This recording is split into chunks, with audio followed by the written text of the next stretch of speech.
বাংলাদেশ সহ ৭৫টি দেশের নাগরিকদের জন্য অভিবাসী ভিসা বা ইমিগ্রেন্ট ভিসা দেওয়ার প্রক্রিয়া স্থগিত করেছে যুক্তরাষ্ট্র। ২১ জানুয়ারি থেকে কার্যকর হচ্ছে এই সিদ্ধান্ত। এ নিয়ে আলোচনা করতে আমাদের সাথে যোগ দিচ্ছেন এই মুহূর্তে রাজশাহী বিশ্ববিদ্যালয়ের আন্তর্জাতিক সম্পর্ক বিভাগের সাবেক সভাপতি আব্দুল্লাহ আল মামুন। জনাব আব্দুল্লাহ আল মামুন, আপনাকে স্বাগত জানাচ্ছি। প্রথমেই জানতে চাইব যে ক্ষমতায় আসার পর থেকেই আসলে অভিবাসন নিয়ে নানা ধরনের কড়া পদক্ষেপ নিচ্ছেন ডোনাল্ড ট্রাম্প। তার সবশেষ যেই পদক্ষেপটি আপনি শুনছিলেন সেটি আপনি কিভাবে দেখছেন? দেখুন, এই যে মার্কিন যুক্তরাষ্ট্রের সাম্প্রতিক যে সিদ্ধান্ত, যে ৭৫টি দেশের নন ইমিগ্রেন্ট ভিসার উপরে তারা যে নিষেধাজ্ঞা সাময়িক জারি করেছে, এটা আসলে তাদের নির্বাচনী ম্যানিফেস্টোতেই ছিল। ট্রাম্পের যে নির্বাচনী ম্যানিফেস্টো, সেখানেই কিন্তু বলা হয়েছিল যে তারা এই বিষয়গুলো দেখবে। মার্কিন যুক্তরাষ্ট্রের যে বর্তমান অ্যাডমিনিস্ট্রেশন, তাদের বর্তমান পলিসি হচ্ছে যে তাদের ট্যাক্স পেয়ারদের অর্থ রাষ্ট্রের বাইরের যে বেনেভোলেন্টের কাজে মার্কিন যুক্তরাষ্ট্র ব্যয় করছে, সেখান থেকে তারা পিছিয়ে আসছে। মার্কিন যুক্তরাষ্ট্রের প্রেসিডেন্ট নির্বাচনে জয়লাভের পরে যে প্রেসিডেন্ট হিসেবে শপথ নেন, তখন কিন্তু তিনি প্রথম যে ডায়লগটা দিয়েছিলেন, তিনি বলেছিলেন যে তার নীতিতে আমেরিকান ফার্স্ট, অর্থাৎ মার্কিন যুক্তরাষ্ট্রের ট্যাক্স পেয়ারদের স্বার্থ রক্ষা করার জন্য যে কাজগুলো সেটি তিনি করছেন বলে তিনি দাবি করছেন।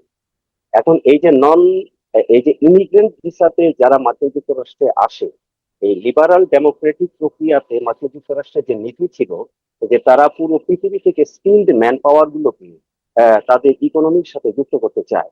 কিন্তু সাম্প্রতিক গবেষণায় তারা দেখেছে এই যে ইমিগ্রেন্ট ভিসার মাধ্যমে যারা তাদের দেশে আসে, খুব সম্ভবত যে কথাটা তারা স্পষ্টভাবে প্রকাশ করেনি, সম্ভবত তাদের দেশে প্রশাসনের দুর্নীতি ধরা পড়েছে।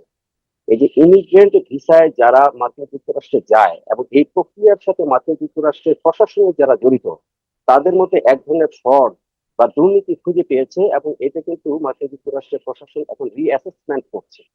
এটা কিন্তু একেবারে বন্ধ করে দেয়া নয়। ওখানে যেটা বলা হয়েছে যে যেহেতু এই প্রক্রিয়াটার মধ্যে একটা দুর্নীতি আছে, ফ্রড দিয়ে যাচ্ছে, এবং এটা প্রমাণ করছে যে মার্কিন যুক্তরাষ্ট্রের ট্যাক্স পেয়ারদের টাকা এই মানে বাইরের যে সিটিজেন তাদের বেনিফিটেন্টের মধ্যে চলে যাচ্ছে, এখান থেকে বেরিয়ে আসতে হবে। এই জন্য তারা একটা রিঅ্যাসেসমেন্ট প্রক্রিয়া শুরু করেছে, এবং যে পর্যন্ত এই রিঅ্যাসেসমেন্ট প্রক্রিয়া না হবে, সেই পর্যন্ত এই মানে ইমিগ্রেন্ট ভিসাটা বন্ধ রাখা হয়েছে। এটা এমন নয় যে আপনি যেভাবে শুরুতে বললেন যে তারা একের পর এক কাজ করছে, এটা হলো তাদের নির্বাচনী, মানে ডোনাল্ড ট্রাম্পের নির্বাচনী যে প্রসেস, জি, সেটার একটা অংশ হিসেবে তারা এটা করেছে। সেক্ষেত্রে বাংলাদেশের নাম এই তালিকায় থাকার আসলে কারণ কি হতে পারে? এটি আসলে কি দ্বিপাক্ষিক সম্পর্কে টানাপোড়েনের কোনো ইঙ্গিত দেখছেন আপনি? এটার সাথে বর্তমানে এই যে দ্বিপাক্ষিক সম্পর্কের কোনো মানে নেই। এটা হলো যে আপনি তো জানেন যে এখানে ৭৫টি দেশের আহ, আহ, সাথে এটা হয়েছে আর কি। সুতরাং এটা যে শুধুমাত্র বাংলাদেশের দ্বিপাক্ষিক সম্পর্কের মধ্যে প্রভাব ফেলবে তা নয়, কারণ বাংলাদেশও ওই যে যে ক্রাইটেরিয়াতে ফেলা হয়েছে যে যে সমস্ত দেশের নাগরিকদের ভিসা দেওয়ার কারণে মার্কিন সরকারি বিভিন্ন অনুদান ভাতা বা এই ধরনের জিনিস তাদেরকে দিতে হয়, ওই সমস্ত কান্ট্রির জন্যই কিন্তু এটা করা হয়েছে। এবং বাংলাদেশ আপনি জানেন যে এখন পর্যন্ত মানে এলডিসি কান্ট্রি থেকে উত্তরণ হয়ে এখন কিন্তু ওই ধরনের কান্ট্রি অন্তর্ভুক্তই রয়ে গিয়েছে। আমরা কিন্তু এখনো মধ্যম আয়ের দেশে ওইভাবে যেতে পারিনি। সুতরাং এটা ইকোনমিক একটা আসপেক্ট থেকে করা হয়েছে। এটাকে অন্য কোনো ভাবে মানে ক্যালকুলেশন করাটা এই মুহূর্তে হয়তো আমাদের জন্য সঠিক হবে না। এটা কোনো দ্বিপাক্ষিক বিষয়ের জন্য করা হয়নি। এটা তাদের যে ইকোনমিক পলিসি, সেই ইকোনমিক পলিসির একটা অংশ হিসেবেই আমার মনে হয় এটা করেছে, এবং অভ্যন্তরীণ স্বচ্ছতা, অ্যাডমিনিস্ট্রেশনের সে- অভ্যন্তরীণ স্বচ্ছতা আনার জন্য সম্ভবত এটা করা হয়েছে। বিশ্বজুড়ে অভিবাসীদের পছন্দের গন্তব্যগুলোর অন্যতম হচ্ছে যুক্তরাষ্ট্র। তো ট্রাম্প প্রশাসনের এমন পদক্ষেপ কি অন্য দেশগুলো আসলে অনুসরণ করতে পারে বলে আপনি মনে করেন?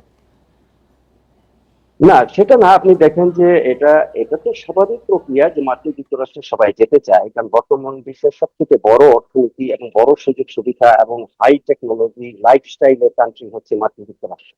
সেই জন্য পৃথিবীর সব দেশে সবারই একটা স্বপ্ন হয়তো যে এই উন্নত জায়গায় বসবাস করবে। এখন যে জিনিসটা হলো যে মার্কিন যুক্তরাষ্ট্রের এই জিনিসটা সেটাকে কমাবে, তো নন ইমিগ্রেশন বন্ধ করে, নন ইমিগ্রেশন ভিসাটাকে যে বন্ধ করে, সুতরাং এই যে আপনার পর্যটন ভিসা এবং টেম্পোরারি যে ভিসা, এগুলো তো আছে। সুতরাং যাদের সামর্থ্য আছে, বিভিন্ন দেশের মধ্যে যারা সচ্ছল ধনী বা যাদের এডুকেশন বা ওই পারপাসে যাওয়ার প্রয়োজন, যারা ইনভেস্ট করতে সক্ষম, ইকোনমিক্যালি সলভেন্ট, তাদের জন্য কিন্তু এটা মানে কোনো অসুবিধার সৃষ্টি করবে না। আর যাদের অর্থনৈতিক সামর্থ্য আছে তারা তো অবশ্যই যাবে। সুতরাং এটা আমার মনে হয় না যে এই ক্ষেত্রে কোনো রকম বাধার সৃষ্টি করবে, বরং সামনে এই যে বিশ্বকাপ ফুটবল এবং অলিম্পিক হতে যাচ্ছে, সেই অনুযায়ী আমরা আমরা দেখেছি ইতিমধ্যেই কিন্তু মার্কিন যুক্তরাষ্ট্রে নন ইমিগ্রেশন ভিসার জন্য দরখাস্ত ব্যাপক পরিমাণ বেড়ে গিয়েছে। সুতরাং এখান থেকে আমার মনে হয় যে এটার জন্য এটা কোনো কনফ্লিক্ট করবে না। জি, জনাব আব্দুল আল মামুন, আপনাকে অনেক ধন্যবাদ।